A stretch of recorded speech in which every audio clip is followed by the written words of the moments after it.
Hi, welcome friends. Welcome to Saturday special. So Saturday special Sunday release చేస్తున్నాం. It's okay.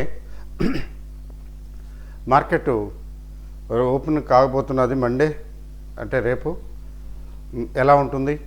So రేపు ఎలా ఉంటుంది అనేది గెస్ చేయటం కంటే కూడా మార్కెట్లు ఎలా ఉండొచ్చు అన్నది విశ్లేషణ చేస్తే, అనలైజ్ చేస్తే బెటర్గా ఉంటుంది. ఏంటంటే చూడండి, ఫస్ట్ ఏంటి జరిగింది లాస్ట్ వీక్ జరిగింది స్టోరీ చూద్దాం. ముందు దగ్గర నిఫ్టీ 5% లాస్. నిఫ్టీ ఏంటి, బ్యాంక్ నిఫ్టీ కూడా. బ్యాంక్ నిఫ్టీ కొద్దిగా స్లైట్గా ఎక్కువ. ఇప్పుడు నిఫ్టీ ఎంత అంటే 23,600 రేంజ్లో ఉంది. కొద్దిగా తక్కువ అనుకోండి, 23,600. అలాగే బ్యాంక్ నిఫ్టీ మరి 51,000 రేంజ్లో ఉంది, ఇంకా దిగువనే కొద్దిగా.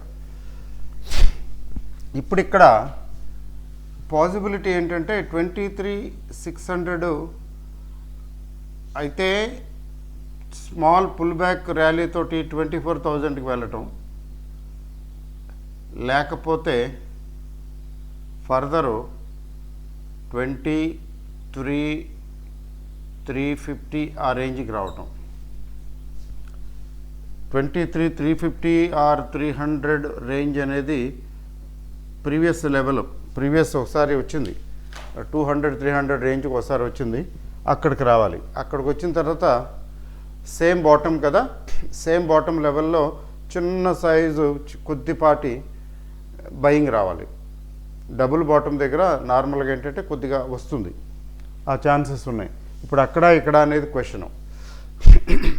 అయితే ఎఫ్ఐఎస్ తీసుకున్నట్లయితే లాస్ట్ 2 డేస్లో ఒక 7,500 7,500 8,000 లెవెల్లో 8,000 క్రోర్స్కి దగ్గరలో అమ్మారు. అంటే దాని అర్థం ఏంటంటే they are not at all positive about the markets. మరి డిఐఎస్ కొంటున్నారంటే కొంటున్నారు, కానీ అప్పుడప్పుడు కొద్దిగా మ్యాచ్ అవటం లేదు. ఫర్ ఎగ్జాంపుల్ ఫ్రైడే తీసుకుంటే 1,500-1,600 కోట్లకి కొన్నారు వీళ్ళు. వాళ్ళేమో 3,600 కోట్లకి, 3,600 కోట్లు వాళ్ళు అమ్మితే 1,600 కోట్లు వీళ్ళు కొంటే there is a shortage of 2,000 crore that had it's telling effect on markets. ఎంత టెల్లింగ్ ఎఫెక్ట్ అంటే నేను చెప్పక్కర్లేదు. 360-370 పాయింట్లు on and average closing price basis మీద. అదర్వైజ్ 400 పాయింట్ల దాకా తగ్గింది. ఏంటి ఇప్పుడు దీని పర్యవసానం? మార్కెట్లో మిడ్ క్యాప్ స్మాల్ క్యాప్ పెద్దగా ఎఫెక్ట్ అవ్వలేదు, కానీ మొన్నటి వరకు ఇప్పుడు అవుతున్నాయి. ఎక్కువ ఎఫెక్ట్ అయింది లార్జ్ క్యాప్. లార్జ్ క్యాప్లో 52 వీక్లోకి వచ్చేస్తున్నాయి స్టాక్స్, ఒకదాని తర్వాత ఒకటి. ఈ 52 వీక్ లో అనేది ఇదొక చిన్న అంటువ్యాధి లాంటిది. అలా గ్రాడ్యువల్గా ఒక్కొక్కటి వస్తాయి. అన్నీ రావు, కానీ ఒక 30% దాకా రావచ్చు. 30% దాకా నిఫ్టీ 50 స్టాక్స్ 30% దాకా వస్తే 52 వీక్లో అది ప్రళయమే, అంటే కొంచెం ప్రమాదకరమైంది. కానీ inevitable, certain things are inevitable. ఏంటి గ్రోత్ స్టోరీ, ఆ వాల్యుయేషన్ ఎక్కువ, కంపెనీల పెర్ఫార్మెన్స్ ప్రైస్కి తగ్గట్లేదు, ఈ కంపెనీకి ఇంత విలువ ఏంటి, it's does not deserve this much, cell. TCS Reliance అయితే చెప్పక్కర్లేదు, కంటిన్యూస్గా వచ్చుకోతకు గురవుతున్నాయి. అయితే హెచ్డిఎఫ్సి బ్యాంక్ పర్వాలేదు, రికవర్ అయింది, బాగానే ఉంది. అండ్ బ్యాంక్స్లో ఐసిఐసిఐ బ్యాంక్ కూడా ఆ మధ్యన కొంచెం బాగానే రికవర్ అయింది. ఇప్పుడు కొద్దిగా తగ్గుముఖం పట్టింది అనుకోండి. మరి ఇండస్ఇండ్ బ్యాంకు, యాక్సిస్ బ్యాంకు, ఇవి ఇట్లాంటి ఈ కేటగిరీ డౌన్గా ఉన్నాయి. ఇప్పుడు bank Nifty is also at cross roads. Bank Nifty కూడా పరిస్థితి ఏం బాగోలేదు. బ్యాంక్ నిఫ్టీ పరిస్థితి ఏంటంటే 49,000 ప్లస్, తగ్గితే 49,000 ప్లస్కి రావాలి, పెరిగితే 52,000, 51,500, 52,000 లెవెల్కి వెళ్ళొచ్చు. అయితే వాట్ ఇట్ అపియర్స్ అంతే, అంతేగాని కన్ఫర్మ్డ్గా ఏం కాదు కదా. Nothing is confirmed. రేపు ఏమవుతుందో ఎలా చెప్పగలం? పైగా రేపు ఈ ఆపరేటర్స్ లేదా ట్రేడర్సు లేదా బిగ్ మార్కెట్ పీపుల్ ఏం డెసిషన్ తీసుకుంటారు అది ముందుగా మనం ఎలా గెస్ చేస్తాము? చేయలేము. టెక్నికల్స్ కొంతవరకే గైడ్ చేస్తాయి కానీ శాంతం పూర్తిగా ఏం చెప్పలేవు. ఎందుకంటే ఎవరి మనసులో ఏముంది ఎలా తెలుస్తుంది? పెద్దవాళ్ళు గట్టిగా ఒక 4-5 డిసైడ్ చేసుకున్నారు అనుకోండి, దీన్ని పడనివ్వకూడదు, లేపేయాలని. ఇప్పుడు ఫర్ ఎగ్జాంపుల్ ఎంత అక్కర్లా ఎల్ఐసి, జిఐసి లాంటివి వీళ్ళు తలుసుకున్నారనుకోండి, పబ్లిక్ ఇన్స్టిట్యూషన్స్ లేపేస్తారు. లేపటం అంటే అట్లీస్ట్ వాళ్ళు ఎంత అమ్మినా దానికి తగ్గట్టు ఎక్కువ కొంటారనుకోండి, ఏమవుతుంది? అలా కాదు, డిసైసివ్గా కొంతమంది ఒక 10 మందో 5-10 మందో గట్టిగా పెద్ద ప్లేయర్స్, ఎఫ్ఐఐస్ అట్లా వాళ్ళు డిసైడ్ చేసుకున్నారు అనుకోండి, అమ్మేద్దాం ఎట్టి పరిస్థితులు దీనికి ఇంకా అమ్ముదాం అనుకుని డిసైడ్ చేసుకున్నారు అనుకోండి, మరి అదర్స్ న్యూట్రల్గా ఉన్నారనుకోండి, కొంచెం సైలెంట్గా చూద్దాం ఎంత తగ్గుతుందో చూద్దామని వెయిట్ చేశారు అనుకోండి. నేను చూడండి ఇంకెంత తగ్గుతుందో చూద్దాం అన్నట్టు వెయిట్ చేశారు. ఇంకెంత తగ్గుతుంది? భయంకరంగా తగ్గింది, భయంకరంగా పడిపోయింది కదా. సో అప్పుడు అందువల్ల ఏంటంటే ఇలా ఉంటుంది మార్కెట్, ఇక్కడ వరకు తగ్గుతుంది లేదా ఇక్కడ వరకు పెరుగుతుంది అనేది మనం అంచనాలు వేస్తాము తప్ప యాక్యురేట్గా చెప్పలేము. తర్వాత అంచనాలు కూడా కొంచెం టెక్నికల్స్ని బేస్ చేసుకుని వేస్తాము. అయితే టెక్నికల్స్ ఎప్పుడు కూడా రన్నింగ్లో పర్వాలేదు, రన్నింగ్ మార్కెట్లో రన్నింగ్ పొజిషన్ చెప్పగలుగుతాయి.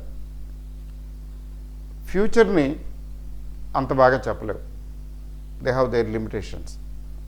ఆ లిమిటేషన్స్ని గుర్తుపెట్టుకోవాలి. There are limitations and these limitations will have their own impact on market. అందువల్ల ఏంటంటే అది దుస్సాహసమే అవుతుంది యాక్యురేట్గా ఇది ఇక్కడ వరకు వచ్చి ఆగిపోతుంది, ఇక్కడి నుంచి పికప్ అవుతుంది అని చెప్పటం, గెస్ చేయటమే. మీరు చెప్పినా నేను చెప్పినా ఒకటే, ఎవరు చెప్పినా అది మార్కెట్ తన ధోరణిలో తాను వెళ్తుంది తప్ప ఎవరు చెప్పినా వాళ్ళు చెప్పినట్టుగా ఏమీ అక్కడ నడవదు. That's how it happens. మరి అయితే ఏమిటి పరిస్థితి అంటే, what it appears to me is further fall is likely. This is what I understand, what I guess. Further fall అంటే రేపటి నుంచి ఇంకా పడిపోతుందండి అంటే అట్లా ఏం కాదు. మధ్య మధ్యలో చిన్న రికవరీ కూడా వస్తుంది కదా, పుల్ బ్యాక్ ర్యాలీస్ ఉంటాయి కదా. ఈ పుల్ బ్యాక్ ర్యాలీస్ ఏం చేస్తాయంటే కొంత నిలబెడతాయి మార్కెట్ని, కొంచెం ధైర్యాన్ని ఇస్తాయి కొద్ది రోజులు. ఆ తర్వాత మళ్ళీ ఇప్పుడు ఇంతకుముందు జరిగింది అదే, 1200 పాయింట్లు రికవర్ అయింది రిట్రేస్మెంట్, 3000 పాయింట్లు తగ్గింది, 3000 పాయింట్లకి 40%, సుమారుగా 40-45% రిట్రేస్మెంట్ మళ్ళీ మొదలుపెట్టింది. Almost it has lost ground ఒక 200 పాయింట్లు 300 పాయింట్లు ఎంత అయితే తగ్గిందో ఆ స్థాయికి మళ్ళీ వచ్చేస్తున్నది. ఇది చూడండి అట్లా జనరల్గా ఏం జరుగుతుంది, దాన్ని బేస్ చేసుకుని ఎంపెరికల్, దాన్ని బేస్ చేసుకుని గెస్ చేస్తున్నాను నేను అంతే, అంతేగాని యాక్యురేట్గా నేను ప్రెడిక్ట్ చేయటం లేదు. ఇప్పుడు మార్కెట్ తగ్గిందండి, ఇక్కడికి వచ్చింది, ఇక్కడికి రావడానికి దగ్గర 3000 పాయింట్లు, 26,000 నుంచి 26,200 నుంచి 23,200, 23,300 రేంజ్కి వచ్చింది కదా. సో మళ్ళీ ఏం చేసింది, రికవరీ వచ్చింది కదా. మళ్ళీ రికవరీ వచ్చిన తర్వాత ఇప్పుడు నెక్స్ట్ వాట్ హ్యాపెండ్,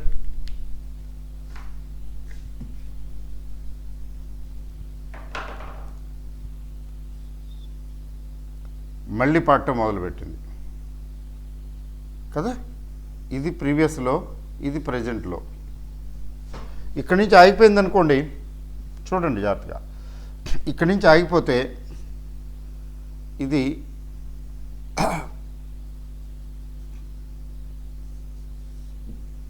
ఇక్కడి నుంచి ఆగిపోతే ఇది ఈ లో కంటే ఈ లో పైన ఉంది కాబట్టి హయ్యర్ లోస్ అంటే బుల్లిష్, అంటే హయ్యర్ లో కాబట్టి ప్రీవియస్ లోకి రాలేదు కాబట్టి ఇక్కడ కొంచెం రిలీఫ్ ఉంది. కానీ ఈ ప్రీవియస్ హై ఇది 26,000, ప్రజెంట్ హై ఏమో ఇక్కడ ఉంది. ఈ హైకి డిఫరెన్స్ చూడండి. ఈ హయ్యర్ హై, లోవర్ హై.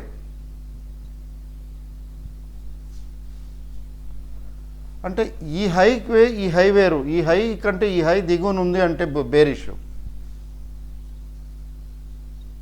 ఇక్కడే ఏమవుతుందంటే ఒక ట్రయాంగిల్ ఫార్మేషన్ అవుతుంది సమ్వేర్ హియర్. ఇక్కడ ఏదో డిసైడ్ అవుతుంది, ఎక్కడో పైకి వెళ్ళటమో కిందకి రావటం అనేది డిసైడ్ అవుతుంది. This is one phenomena. You are getting my point. Higher low, lower high. High ఏమో లోగా ఉంది, లో ఏమో హైగా ఉంది, అంటే నేరో డౌన్ అవుతున్నది. ఇక్కడ పాసిబిలిటీ కొంతకాలం తర్వాత తెలుస్తుంది, కొద్ది రోజుల తర్వాత తెలుస్తుంది పైకి వెళ్ళటం కిందకి రావటం. అలా కాకుండా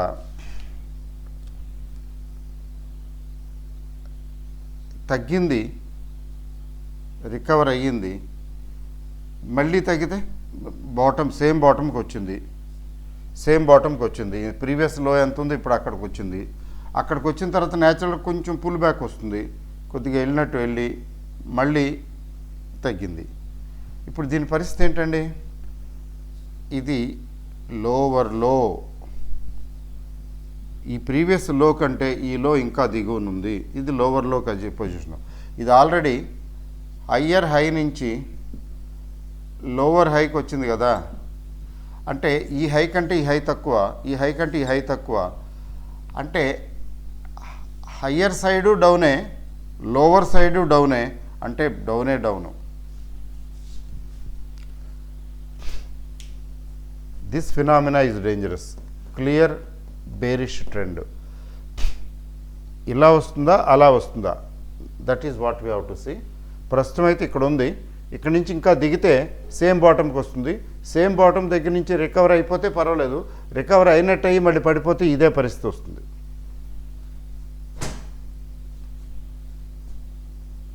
మరి మీరే గెస్ చేయండి, మీ ఇష్టం వచ్చినట్టు గెస్ చేయండి. ఇక్కడి నుంచి పెరుగుతుందని మీరు సరదాగా మీ గ్రూప్లో కామెంట్ బాక్స్లో కామెంట్ చేయండి. ఇది ఇట్ విల్ ఫర్దర్లో కమ్స్ డౌన్, ఎందుకంటే గెస్సింగే మనం చేసేది. It will further come down, ఇంకా ఇంతకన్నా దిగుతుందండి, ప్రీవియస్ లో కంటే ఇంకా దిగుతుందని అని, లేకపోతే ఈ ప్రీవియస్ హై కంటే, లేకపోతే ఈ ప్రీవియస్ లో కంటే పైకే వెళుతుందని. సిచ్యువేషన్ నెంబర్ 1, సిచ్యువేషన్ నెంబర్ 2 ఏది కరెక్ట్? మీరేమనుకుంటున్నారు? సిచ్యువేషన్ నెంబర్ 1 మోడ్లో వెళ్తుందా, నెంబర్ 2 మోడ్లో వెళ్తుందా అని మీరు గెస్ చేయండి. మళ్ళీ నేను చెప్పేశాను అనుకోండి, నేను గెస్సింగే చేసేది. ప్రస్తుతం ఇప్పుడు నేను చెప్పేస్తే it will affect your judgement. అందుకని I don't want to reveal now. నా గెస్ కూడా నేను చెప్తాను, మండే చెప్తానులేండి. అంటే మండే మార్కెట్ చూసి చెప్తారు మీరు అని అంటారు. అంటే మండే మార్కెట్ చూసి చెప్పడం కాదు, కానీ అది నిజమే. కానీ ఐ రిజర్వ్ మై కామెంట్, ఎందుకంటే నేను చెప్పింది it will affect your judgement. కాబట్టి మీరు జడ్జ్ చేసి చెప్పండి, ఇది అవుతుందా అది అవుతుందా, సిచ్యువేషన్ నెంబర్ 1 రాబోతుందా, సిచ్యువేషన్ నెంబర్ 2 రాబోతుందా. But let me tell you, investors ఏం చేయాలి ఇట్లాంటప్పుడు, అది ఇంపార్టెంట్. ఇన్వెస్టర్స్ ఏంటంటే ఇట్లాంటప్పుడు yes they should look for opportunity. మార్కెట్లు పడుతుంటే భయపడటం కాదు, ఓహో పడుతున్నది ఇప్పుడైతే, ఇంతకుముందు నేను కొనాలనుకున్న షేర్లు పెరిగిపోయినాయి అని అనుకుంటున్నవి ఇప్పుడు తగ్గుతున్నాయి, ఇప్పుడు let me check. Let me check and buy, or let me check and try, or wait, ఇంకా తగ్గుతుంది అనుకుంటే ఇంకా తగ్గే వరకు వెయిట్ చేయటం, ఇట్లా అనమాట. So every fall should be taken as an opportunity. అది ఇన్వెస్టర్గా నేర్చుకోవాలి. ఏంటంటే పడుతున్నప్పుడు, ముఖ్యంగా బాగా పడినప్పుడు బయింగ్ ఆపర్చునిటీ కోసం వెతుక్కోవాలి. ఇట్లాంటప్పుడు కంగారు పడిపోయి ఇంకా పడిపోతుందేమో, ఇంకేదో అయిపోతుందేమో అని కంగారు పడిపోయి ఇప్పుడు ఇది అమ్మాలా, ఎగ్జిట్ అవ్వాలా అని చాలామంది అడుగుతుంటారు. కొంతమంది మ్యూచువల్ ఫండ్స్ ఆపేస్తారు కట్టడం, కొంతమంది మ్యూచువల్ ఫండ్స్లో కట్టినవి ఇంకా తగ్గిపోతుందేమో అని చెప్పి తీసేసుకుంటారు. ప్రాక్టికల్గా అది కరెక్ట్ కాదు. ఏది కరెక్ట్ అంటే you should always have money. Surplus ఎప్పుడు మీ దగ్గర ఉండాలి. ఆ సర్ప్లస్ ఉన్నప్పుడు ఏంటంటే మీరు ధైర్యంగా ఉంటారు. ఇంకా పడిపోతే ఏదైనా కొనుక్కోవడానికి ప్రయత్నిస్తారు. లేదా ఉన్నది ఇదే బాగుంది, ఇంకా నంబర్ పెంచటం ఎందుకు అనుకుంటే ఉన్న వాటిలో బాగున్నవి బాగుంటాయి, ఇది ఇప్పుడు ఈ ఫాల్ టెంపరీ కదా, ఈ కంపెనీ బాగుంటుంది, పికప్ అవుతుంది అని అనుకున్నప్పుడు దాన్ని యావరేజ్ చేస్తారు. యావరేజింగ్ లో అంటే తగ్గినప్పుడు యావరేజ్ చేయటం. యావరేజ్ అయినా చేస్తారు లేదా కొనుక్కుంటారు. డబ్బులు లేకపోతే ఫినిష్. అయితే ఇంతకుముందు ఒకసారి ఈటీఎఫ్ కొనుక్కోవచ్చు అని చెప్పాను. ఈటీఎఫ్ కొనుక్కోవడానికి ఇబ్బంది ఉండదు పెద్దగా, ఎందుకంటే పెద్దగా తగ్గదు, పెద్దగా పెరగదు. అంతకుముందు ఈటీఎఫ్ కొనుక్కున్న వాళ్ళు మార్కెట్లు కొద్దిగా తగ్గినప్పుడు, గణనీయంగా తగ్గినప్పుడు ఈటీఎఫ్లు కొనుక్కోండి. నిఫ్టీ 50 ఈటీఎఫ్ ముఖ్యంగా కొనుక్కోవచ్చు. నిఫ్టీ నెక్స్ట్ 50 కంటే నిఫ్టీ ఈటీఎఫ్ ఓకే అని డిస్కస్ చేయడం జరిగింది. మీలో ఎంతమంది కొనుక్కున్నారో ఎంతమంది కొనుక్కోలేదో నాకు తెలియదు. But I tell you, Nifty 50 ETF కొనుక్కున్న వాళ్ళకి పెద్ద లాస్ ఏం లేదు కదా. లేదు, ఇప్పుడు తగ్గింది, మార్కెట్ తగ్గుతున్నది, అయినా పెద్ద లాస్ ఏం లేదు. కొంతమందికి అయితే లాస్ అసలు లేదు, లేదా కొంతమందికి అంతా కొద్దిగా లాస్ ఉండి ఉంటుంది. మీరు కామెంట్ బాక్స్లో పెట్టండి, మీరు కొనుంటే లాస్లో ఉన్నారా లేదా ప్రాఫిట్లో ఉన్నారా, లేదా నో లాస్ నో ప్రాఫిట్ స్టేజ్లో ఉన్నారా పెట్టండి. సో దానికి ఇబ్బంది ఏమి ఉండదు. ఎందుకు ఇబ్బంది ఉండదు అంటే మార్కెట్లు తగ్గుతూ ఉంటాయి, పెరుగుతూ ఉంటాయి, మామూలే అవి. ఇంకా ఫర్ ఎగ్జాంపుల్ రేపు 22,800 ఇట్లా తగ్గుతూ 22,800 స్పీడ్లో 22,900 రేంజ్లోకి రావచ్చు. 22,900 అనేది ఎలక్షన్ టైంలో, ఎలక్షన్ రిజల్ట్స్ టైంలో వచ్చిన లో. కానీ ఆ వేడిలో అమ్మేసే వేడిలో ఉన్నప్పుడు ఇది ఇట్లా కూడా రావచ్చు, 22,800 కూడా రావచ్చు అనుకుందాం. అంటే ఇంతకన్నా తగ్గదు అని నా ఉద్దేశం మాత్రమే, ఒపీనియన్ మాత్రమే. సో 22,800 రేంజ్కి వచ్చినప్పుడు లేదా 900 రేంజ్కి వస్తే మీకు ఇంతకుముందు ఈటీఎఫ్ కొనుక్కుని ఉంటే క్లియర్గా లాస్ కనపడుతుంది. మ్యాక్సిమం 2% 3% కంటే ఎక్కువ ఉండదు, అది కూడా అంతకని ఎక్కువ ఉండదు. హెవీ లాసెస్ ఉండవు, రిస్క్ చాలా తక్కువ. అఫ్కోర్స్ రిటర్న్ కూడా తక్కువగానే ఉంటుంది, పెద్దగా ఏమి ఉండదు. అయితే అంటే పార్కింగ్ ద ఫండ్స్. ఎందుకు పార్కింగ్ ద ఫండ్స్ అంటే ఈ డౌన్ ట్రెండ్ ఇలా కంటిన్యూ అయితే ఇండివిజువల్ స్టాక్స్ అయితే ఇంకా ఎక్కువగా పడిపోవచ్చు కదా, 10, 20, 30% కూడా తగ్గిపోవచ్చు. కానీ ఈటీఎఫ్లు అంత తగ్గవు కదా. మార్కెట్లు రికవర్ అవుతుంటే కావాలనుకుంటే ఈటీఎఫ్లు తీసేసి ఆ స్టాక్స్కి డైవర్ట్ చేయొచ్చు. Now markets are poised for stability and rise. అప్పుడు ఈటీఎఫ్లో స్లైట్గా స్మాల్ ప్రాఫిట్ వస్తుంది. ఆ ఈటీఎఫ్లు తీసేసి ఆ స్టాక్స్లో పెట్టామనుకోండి, ఆ స్టాక్స్ కొంచెం స్పీడ్గా పరిగెడతాయి. అది ఇట్స్ లైక్ పార్కింగ్ ఫండ్స్ని పార్కింగ్ చేయటం, పక్కన పెట్టడం వేరే విధంగా. మరీ ఎక్కువ పడిపోకుండా స్టాక్స్లో పెడితే ఎక్కువ పడిపోతాయి కాబట్టి ఈటీఎఫ్లో పెట్టడం అదొక మార్గం. But I tell you, if it comes to this level, yes again ఈటీఎఫ్లో దే బికమ్ అడ్వాంటేజెస్. ఈటీఎఫ్లు కొనుక్కోవాలి అప్పుడు. చూసారా, ఈటీఎఫ్లు కొనుక్కోవచ్చు. అందుకని ఇప్పుడు ఈటీఎఫ్ కొనుక్కోండి అని నేను చెప్పటం లేదు, వెయిట్ అండ్ వాచ్ అంటున్నాను. But you should always keep money. You should always keep money. ముఖ్యంగా ఇలాంటి మార్కెట్లో డబ్బులు ఉంటే అడ్వాంటేజ్ ఏంటంటే ఎస్ యూ కెన్ డిప్లాయ్ అంటే with a profitable this thing. ఎందుకంటే డిసెంబర్ అయిపోయింది, ఇయర్ ఎండ్ అయిపోయింది. డిసెంబర్ ఏంటి, ఇయర్ ఎండ్. మరి డిసెంబర్ అయిపోయింది, ఇయర్ ఎండ్ అయిపోయింది, ఇంకేం మిగిలిందండి?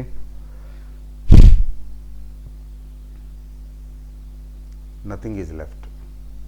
అంటే ఏం జరిగినా, ఏం మిరాకిల్స్ జరిగినా మీకు 2025లోనే కానీ 2024లో ఏమీ